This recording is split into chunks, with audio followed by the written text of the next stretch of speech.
Hi friends, ಎಲ್ಲರಿಗೂ ನಮಸ್ಕಾರ. ಈ ಒಂದು ವಿಡಿಯೋದಲ್ಲಿ PM ವಿಶ್ವಕರ್ಮ ಯೋಜನೆಗೆ ಅರ್ಜಿ ಸಲ್ಲಿಸಿದಂಥವರು ಕೆಲವರು ಕಮೆಂಟನ್ನು ಮಾಡಿದರು. ಅದು ಏನಪ್ಪ ಅಂತ ಅಂದರೆ ಟ್ರೈನಿಂಗ್ ಕಂಪ್ಲೀಟ್ ಆಗಿದೆ, IFSC ಕೋಡ್ ಚೇಂಜ್ ಮಾಡಬೇಕಾಗಿತ್ತು, ಅದು ಆಗುತ್ತಾ? ನಾವು ಅರ್ಜಿ ಸಲ್ಲಿಸುವಾಗ ಕಾರ್ಪೊರೇಷನ್ ಬ್ಯಾಂಕ್ ಇತ್ತು, ಈಗ ಆ ಬ್ಯಾಂಕ್ ಯೂನಿಯನ್ ಬ್ಯಾಂಕ್ ಆಗಿದೆ, ಅಕೌಂಟ್ ನಂಬರ್ ಚೇಂಜ್ ಆಗಿದೆ, ನಮಗೆ ಲೋನ್ ಆಗಿದೆ, ಅಕೌಂಟ್ ನಂಬರ್ ಚೇಂಜ್ ಮಾಡಿ ಎಡಿಟ್ ಮಾಡೋದು ಹೇಗೆ ಅಪ್ಲಿಕೇಶನ್ ಅಂತ ಮತ್ತೊಬ್ಬರು ಕಮೆಂಟನ್ನು ಮಾಡಿದ್ದಾರೆ. ಸೊ ಇನ್ನೊಬ್ಬರು ನಮಗೆ ಲೋನ್ ಆಗಿತ್ತು, ನಾವು ಲೋನ್ ಬೇಡ ಅಂತ ಅಂದ್ವಿ, ಬ್ಯಾಂಕ್ ಅವರು ರಿಜೆಕ್ಟ್ ಮಾಡಿದ್ದಾರೆ, ಮತ್ತೆ ನಾವು ಲೋನನ್ನು ಪಡ್ಕೋಬಹುದು ಅಂತ ಕೇಳಿದ್ದಾರೆ. ಸೊ ಎಡಿಟ್ ಮಾಡೋದಕ್ಕೆ ಆಪ್ಷನನ್ನು ತೋರಿಸ್ತಾ ಇಲ್ಲ, ನಾವು ಅಕೌಂಟ್ ನಂಬರ್ ಅಥವಾ IFSC ಕೋಡ್ ರಾಂಗ್ ಆಗಿದೆ, ಅದನ್ನು ಎಡಿಟ್ ಮಾಡ್ಕೋಬೇಕು. ಎಡಿಟ್ ಮಾಡ್ಕೊಳ್ಳೋದಕ್ಕೆ ಆಗುತ್ತಾ ಅಂತ ಮತ್ತೊಬ್ಬರು ಕಮೆಂಟ್ ಮಾಡಿದ್ದಾರೆ. ಸೊ ಈ ಎಲ್ಲ ಪ್ರಶ್ನೆಗಳಿಗೆ ಉತ್ತರವನ್ನು ಕೊಡೋ ಪ್ರಯತ್ನವನ್ನು ಮಾಡ್ತೀನಿ ಸ್ನೇಹಿತರೆ, ಹಾಗಾಗಿ ಎಲ್ಲೂ ಸ್ಕಿಪ್ ಮಾಡಬೇಡಿ, ಯಾಕಂದರೆ ಮುಂದೊಂದು ದಿನ ಈ ಸಮಸ್ಯೆ ನಿಮಗೂ ಆಗ್ಬೋದು. ಅದೇ ರೀತಿಯಾಗಿ ಯಾರೆಲ್ಲ ನಮ್ಮ ಯೂಟ್ಯೂಬ್ ಚಾನಲನ್ನು ನೋಡ್ತಾ ಇದ್ದೀರಾ ಅಂಥವರು ಪ್ರತಿಯೊಬ್ಬರು ಸಹ ಸಬ್ಸ್ಕ್ರೈಬ್ ಮಾಡ್ಕೊಳ್ಳಿ ಸ್ನೇಹಿತರೆ. ಇನ್ನು ವಿಶ್ವಕರ್ಮ ಯೋಜನೆಗೆ ಅರ್ಜಿ ಸಲ್ಲಿಸುವಾಗ ನಾನು ಮೊದಲಿಂದನೂ ಹೇಳ್ತಾ ಇದ್ದೀನಿ, ನೀವು ಯಾವುದೇ ಒಂದು ಮಿಸ್ಟೇಕ್ ಮಾಡಿದ್ರೂ ಪರವಾಗಿಲ್ಲ, ಅಕೌಂಟ್ ನಂಬರು ಅಥವಾ IFSC ಕೋಡನ್ನು ತಪ್ಪಾಗಿ ಎಂಟ್ರಿ ಮಾಡಬೇಡಿ.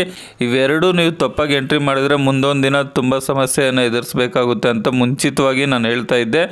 ಸೊ ಕೆಲಸ ಯಾವ್ದು ಹಾಕಿದ್ರೂ ಪರವಾಗಿಲ್ಲ, ಯಾಕಂದರೆ ಆ ಕೆಲಸಕ್ಕೆ ಸಂಬಂಧಿಸಿದಂತೆ ಟ್ರೈನಿಂಗ್ ಅಮೌಂಟ್ ಬರುತ್ತೆ, ಟೂಲ್ ಕಿಟ್ ಬರುತ್ತೆ, ಬ್ಯಾಂಕ್ ಕಡೆಯಿಂದ ಲೋನ್ ಬರುತ್ತೆ. ಸೊ ಅವು ನೀವು ಯಾವ ಕೆಲಸವನ್ನು ಮಾಡ್ತಾಯಿದ್ರೋ ಆ ಕೆಲಸಕ್ಕೆ ಹಾಕಿದ್ರೆ ಒಳ್ಳೆಯದು. ಒಂದು ವೇಳೆ ಆ ಆಪ್ಷನ್ ಇಲ್ಲದೇ ಇದ್ದಾಗ ಅದನ್ನು ನಮ್ಗೆ ಯಾವ ಬೇರೆ ಕೆಲಸ ಬೇಕಂದರೆ ಅಪ್ಲೈ ಮಾಡ್ಕೋಬೋದು. ಆದರೆ ಅಕೌಂಟ್ ನಂಬರು IFSC ಕೋಡ್ ಏನಾದರೂ ತಪ್ಪಾಗಿ ಎಂಟ್ರಿ ಮಾಡಿದ್ರೆ ತುಂಬಾ ಕಷ್ಟ ಆಗುತ್ತೆ. ಹಾಗಾಗಿ ಒಬ್ಬರು ಕಮೆಂಟ್ ಮಾಡಿರೋದೇನಪ್ಪ ಅಂತ ಅಂದರೆ ಟ್ರೈನಿಂಗ್ ಕಂಪ್ಲೀಟ್ ಆಗಿದೆ, IFSC ಕೋಡ್ ಚೇಂಜ್ ಮಾಡಬೇಕಾಗಿತ್ತು. ಸೊ ನಿಮ್ಮ ಅಪ್ಲಿಕೇಶನ್ ಬಂದುಬಿಟ್ಟು ಪೆಂಡಿಂಗ್ ಸ್ಟೇಜ್ ಇದೆ ಅಂದ್ಕೊಳ್ಳಿ, ಪಂಚಾಯತ್ ಆಗಿರ್ಬೋದು, DM ಆಗಿರ್ಬೋದು, DF ಆಗಿರ್ಬೋದು. ನಿಮ್ಮ ಅಪ್ಲಿಕೇಶನ್ನು ಅಪ್ರೂವಲ್ ಆಗದೇ ಇದ್ದರೆ ಪೆಂಡಿಂಗ್ ಸ್ಟೇಜಲ್ಲಿ ಇದ್ದರೆ ಆಗ ನೀವು ಎಡಿಟ್ ಯುವರ್ ಅಪ್ಲಿಕೇಶನ್ ಅಂತಿರುತ್ತೆ, ಅಲ್ಲಿಗೆ ಹೋಗ್ಬಿಟ್ಟು ಎಡಿಟ್ ಮಾಡ್ಕೋಬೋದು. ಒನ್ಸ್ ಅಪ್ಲಿಕೇಶನ್ನು ನಿಮ್ಮದು ಸಕ್ಸಸ್ಫುಲ್ ಆಗಿ ರಿಜಿಸ್ಟರ್ ಆಗಿ ಹೋಗ್ಬಿಟ್ರೆ ಪಂಚಾಯಿತಿ, DM, DF ಈ 3 ಜನ ಅಪ್ರೂವಲ್ ಆದರೆ ನಿಮ್ಮ ಅಪ್ಲಿಕೇಶನ್ನು ಎಡಿಟ್ ಮಾಡೋ ಆಪ್ಷನ್ನು ತೋರಿಸೋದಿಲ್ಲ. ಹಾಗಾಗಿ ನಿಮ್ಮ ಅಪ್ಲಿಕೇಶನ್ ಪೆಂಡಿಂಗ್ ಇದ್ದಾಗೆ ನೀವು ಅಕೌಂಟ್ ನಂಬರ್ IFSC ಕೋಡ್ ಏನಾದರೂ ತಪ್ಪಾಗಿ ಹಾಕಿದರೆ ಅದನ್ನು ಎಡಿಟ್ ಮಾಡ್ಕೋಬೋದು. ಯಾಕಂದರೆ ಅಕೌಂಟ್ ನಂಬರು IFSC ಕೋಡ್ ಏನಾದರೂ ತಪ್ಪಾಗಿ ಎಂಟ್ರಿ ಮಾಡಿದರೆ ನಿಮಗೆ ಲೋನ್ ಸಹ ಸಿಗೋದಿಲ್ಲ, ಟ್ರೈನಿಂಗ್ ಅಮೌಂಟ್ ಸಹ ಬರೋದಿಲ್ಲ. ಸೊ ಈಗ IFSC ಕೋಡ್ ಯಾವ ರೀತಿ ಚೇಂಜ್ ಮಾಡ್ಕೋಬೇಕು ಅಂತಂದರೆ ಆಗೋದಿಲ್ಲ ಸ್ನೇಹಿತರೆ.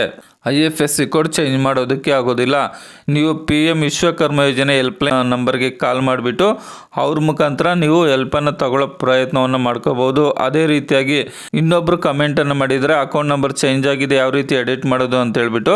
ಸೊ ನಿಮ್ಮ ಅಪ್ಲಿಕೇಶನ್ ಪೆಂಡಿಂಗ್ ಸ್ಟೇಜಲ್ಲಿದ್ದರೆ ಅಕೌಂಟ್ ನಂಬರ್ ಚೇಂಜ್ ಮಾಡ್ಬೋದು, ಬ್ಯಾಂಕ್ ನೇಮ್ ಚೇಂಜ್ ಮಾಡ್ಬೋದು, IFSC ಕೋಡ್ ಚೇಂಜ್ ಮಾಡ್ಬೋದು.